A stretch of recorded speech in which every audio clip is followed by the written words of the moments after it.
Alam nyo ba na pwede mong i-block ang post at updates ng isang Facebook friend nang hindi kayo nag-unfriend? At ang maganda pa, friends pa rin kayo. Gamit lang ang feature na take a break. Ituturo ko sa inyo kung paano, kaya panoorin mo hanggang dulo. Hello guys! Welcome back sa ating channel. Kung bago ka pa lang dito, huwag kalimutang mag-like, mag-follow, at i-share ang video para mas marami pa tayong matulungan sa mga Facebook tutorials.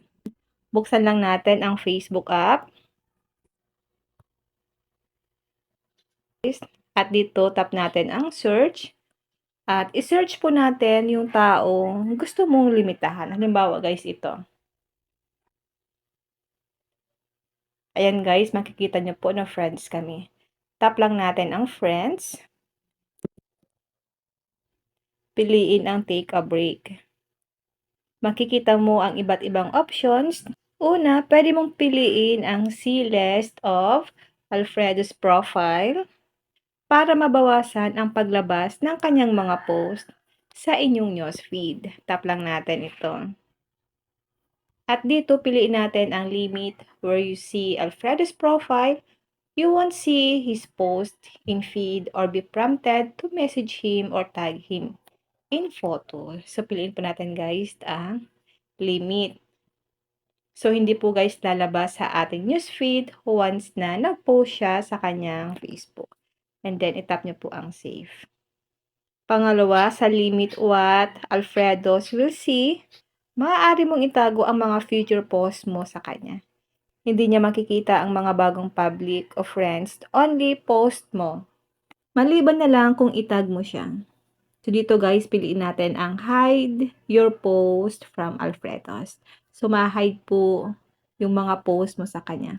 Put his profile on your restricted list so he won't see your posts that are shared with friends unless you tag his profile, okay? So, ma-hide po yung mga post mo sa kanya. Then, tap na po natin ang save. Pangatlo, sa edit, who can see past post.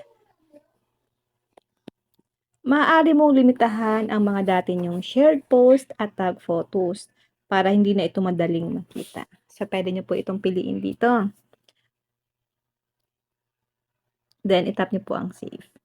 Pagkatapos mong piliin ang gusto mong settings, automatic na masisave ang mga ito. Tandaan, hindi ito tunay na pagbablock. Friends pa rin kayo sa Facebook, pero mababawasan ang interaction nyo. Hindi rin makakatanggap ng notification ang friend mo na ginamitan mo siya ng take a break. Kaya pribado ang setting na ito.